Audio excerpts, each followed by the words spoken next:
If you have heard me speak for any length of time, you would have somehow, sometime heard me talk about my poor sense of direction. And that's why wherever I go, anywhere, one of my able colleagues give me, a piece of paper with clear direction. You on the third traffic light, you turn right, and then on the second stop sign, you go left, and they give me absolutely clear direction so I don't mess up. And that is why when I'm driving with these little directions in my hand, I dread a sign that says detour. You're trying to follow the detour and with no sign, and it's really become frustrating. But the problem with spiritual detours is that in most cases, there are no signs. You're on a detour and you off the tracks and you never realize you got there. Now, those of us who have been on a spiritual detours understand the pain and the agony that is associated with finding yourself way, way, way away from your destination. About a year or so after I was saved and received Christ as my Savior of my life, the devil succeeded in tempting me. And I'm saying tempting me. He did not make me. He tempted me to get away into a dangerous spiritual detour. I remember clearly wandering in that maze for 18 months, perhaps the most painful 18 months of my Christian walk. In my case, I listened to the lie of the devil and ended up on a detour. This is how it happened. Not long after I became saved, my mother died at the age of 52. I was almost 17 years old and a brand new Christian, maybe walking with the Lord several months. And for a while I was comforted, I was encouraged, because I was in company of mature believers, godly men who would minister to me. And that gave me a great deal of comfort and understanding and peace in my heart. But then I did what many Christians do. That is, I got away from Christian fellowship. I wandered away from accountability and from being in communion with a group of men who were watching over me and ministering to me. And let me warn you, from painful experience, whenever you get away from Christian fellowship, Satan is going to try to have his way with you. And he longs to get you away from the warmth of fellowship in order to die down your passion for Christ. In my case, he began to whisper in my ear, "How can the loving God take away your mother at such early age?" And I fell for it. I fell for it. You know what the insidious part about those 18 months? I never stopped going to church. I kept going to church. My body was going to the church, but my heart was filled with a cold love for the Lord. I was backsliding right in the church pew. Right in the church pew. You may be here today, or you might be watching, and you are on a detour, secretly, privately, on a detour. No one but you know about it, and God, of course. You may have numbed your conscience. You may have rationalized your detour. I pray that God will speak afresh to you today. We have been looking at the three deadly enemies of success God's way. First, we saw how Joseph was a success God's way, not man's way. And in the last message, we saw the first enemy, which is discouragement. And today we're going to see the second enemy, which is a detour. And next Sunday we're going to see the third enemy, which is doubt. One of the saddest examples of spiritual detours in the Bible is a man by the name of Lot. In fact, the Bible gives us exactly step by step of how he got off on a detour. He started with that gentle slope and ended up in the cesspool of Sodom and Gomorrah. Question: how can a believer like Lot end up in the bosom of Sodom? The Bible gives us the background footage to show us what happened, how it happened, how he ended up this way.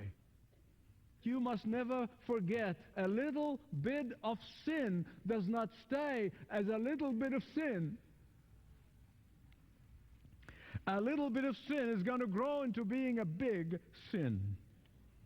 Lot was a man who began with a little bit of sin and ended up in a cesspool of sin. Lot's sin started secretly in his heart. Then it affected his whole family. Lot was a man who began taking baby steps towards sin, and before long he was swimming in that cesspool. Now let me tell you about Lot and the steps that led him away from the highway of the Lord. In fact, Lot is really an example of a Christian who has one foot with God and one foot in the world. A Christian who uses the Christian lingo to rationalize sin and disobedience. A Christian who puts a spin on a crooked business deal. A Christian who privately is intoxicated with feeding their secret passions and yet try to do some public charity and get mixed up with the faithful who are serving God in that way. First, let me tell you about Lot. He was Abraham's nephew, like I told you. And he was with Abraham the whole time. He left the Urs of Chaldeans with Abraham. Abraham went to Egypt, he went with him. Abraham went to Canaan, he went with him. In today's language, we would say that he was discipled by Abraham, Uncle Abraham. Lot saw God's faithfulness to his uncle, Abraham. Lot watched how his uncle's deep faith and trust in God, that even though the promise took 25 years to fulfill, how God kept his word. Lot saw how God blessed his uncle's faithfulness and integrity. He saw how his uncle Abraham occasionally failed and repented and turned to the Lord. But above all, he saw how his uncle experienced success God's way. One time they had a fight and Lot wanted the best part of the land. His uncle said, "That's all right. Take with the best you want. Take all that you want. I'll take the leftover." And he did. He lost it all, but God blessed the less that Abraham got. He saw all that. So I want you now to turn to Genesis 13. Genesis 13:10. Lot looked towards Sodom. He just looked. Be careful with that look. Now the Hebrew word here for look does not mean the casual glance. It does not mean the accidental look. It does not mean the inevitable look. That's not what it means. It means looking longingly. It means looking with discontentment of where you are. It means looking and wondering if there is not a good deal to be made over there at Sodom. Never mind if it's a shady deal. Never mind if it gets you in bed with some evil people. Never mind if that look is going to lead you to terrible condition. Never mind if it's going to lead you to destruction from all that is good and true and wholesome and godly. He probably said to himself, like all Christians who get on a detour, a look just won't hurt. A look is not like participating. A look is not a sin, is it? Beloved, here's the problem about this look this longing look from wherever you are, from whatever circumstances God has placed you. That longing look, it does not stay just as a look unless you squelch it right away at the outset. Why? Because the next step, most assuredly, is very imminent. And you're going to find it in verse 12. Only 2 verses, go down 2 verses. That might be a long time. We don't know how many years, or how many days, how many weeks between verses 10 and verse 12. But verse 12, you get to the second step, and he says he got closer to Sodom. In verse 10, it says he just looked longingly. And in verse 12, two verses down, he pitched his tent at the outskirts of Sodom. And if you've asked him, Lot, my buddy, where are outskirts? Why don't you just go in? He probably sanctimoniously would have said, so Michael, Sodom is a wicked city. Sodom is an evil city. Sodom is no place to bring up my family. Sodom is a place I just go to and do business and get out. Sodom is not a place for a good man like me. Beloved, the reason I know this is because those awful 18 months of my detour all began with a look. Before long, I was at the outskirts of Sodom. It's amazing to me how capable we are of rationalizing. We really are. And the worst part is when we start rationalizing it to ourselves. Here's the problem. When Lot pitched his tent towards Sodom, he was 99% of the way inside Sodom. He really was. Beloved, let me warn you about spiritual detours.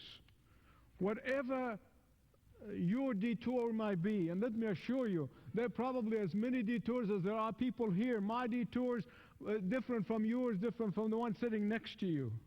Because whatever the detours that detract you, they'll get you out and away from the highway of God. Whether it is that business deal that stinks to high heaven, whether it is that website that you keep going back to, whether it is that sinful sexual encounter that you are flirting with and thinking that you'll be okay, whether it is that addiction over which you're blaming everybody else, whether it is ungodly friendship that is dragging you down, don't fool yourself into thinking that you are just looking, or you're just at the outskirts, you're at the border. No. The only thing you need to do wherever you are is do what Joseph did. Put on your running shoes and run. Because success God's way is going to come your way if you stay away from detours. But success God's way will not come your way if you stay at the outskirts of Sodom. Why? Because the third step is inevitable. Turn over one page. Chapter 14, verse 12. There you find Lot at the very heart of Sodom. Right in there. In the middle of it.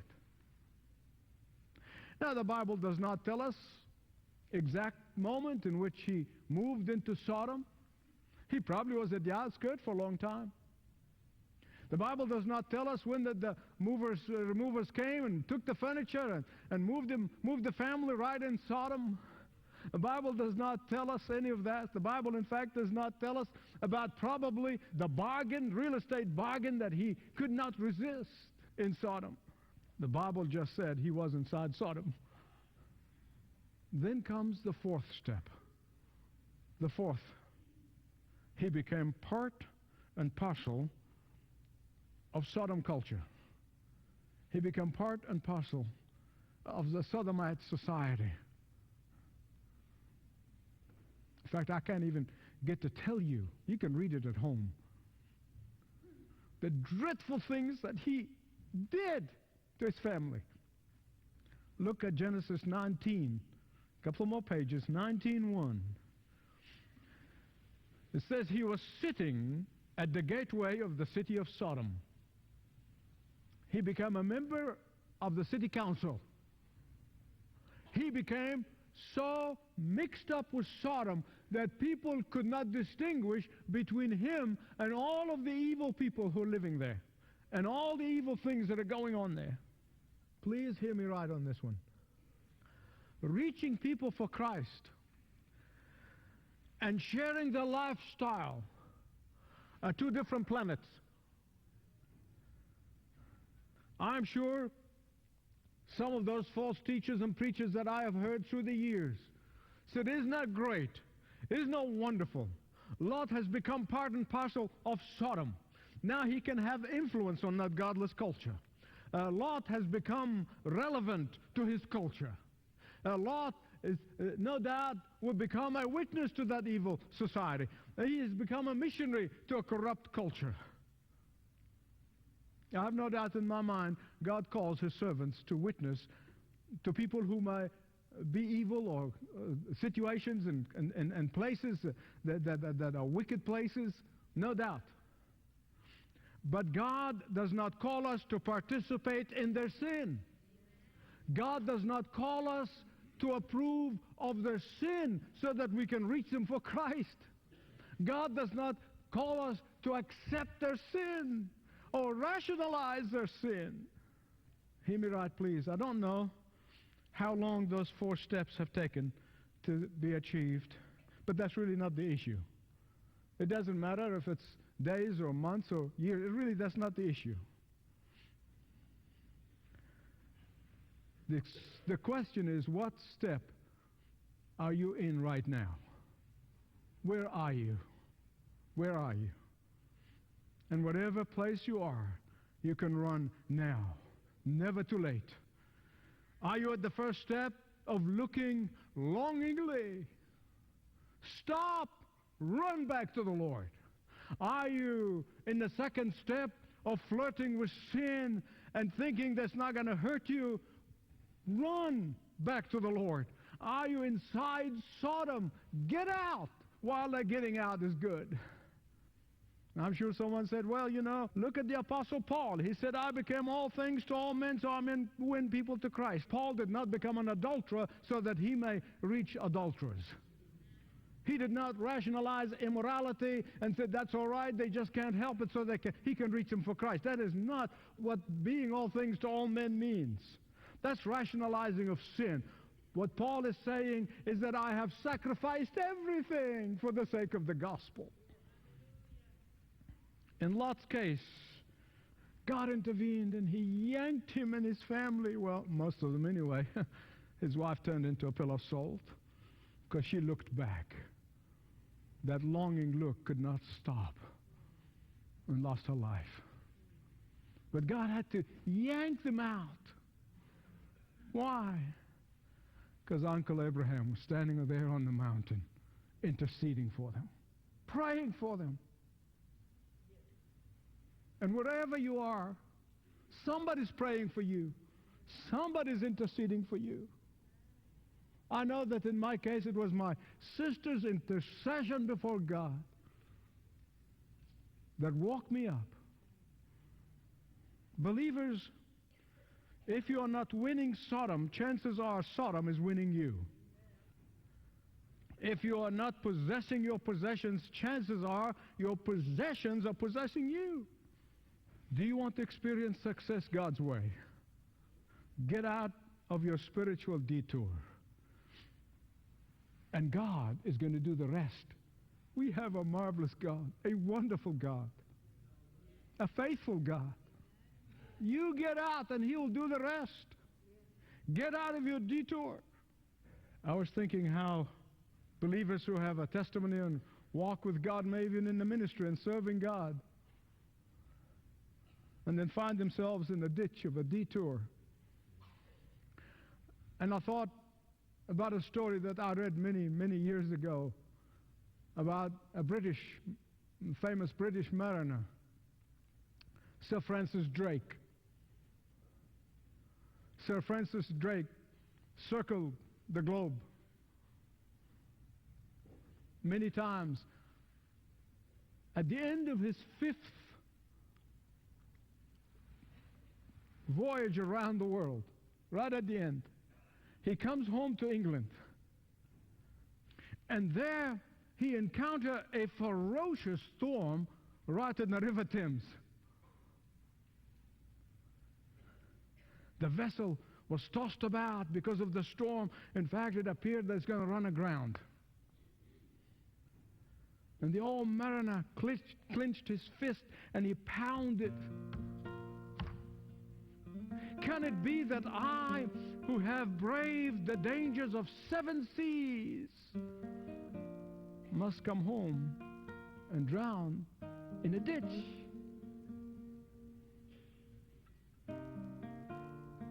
Beloved, you are on the highway to heaven. Don't drown in a ditch of a detour. Don't drown in the ditch of a detour. You are made for greater things. Thank you for watching this program. Leading the Way, which is the ministry inside the Kingdom Sat, I bring it to you every day in English, Arabic, and French in the hope that God will use it to minister to you and to your needs. And I pray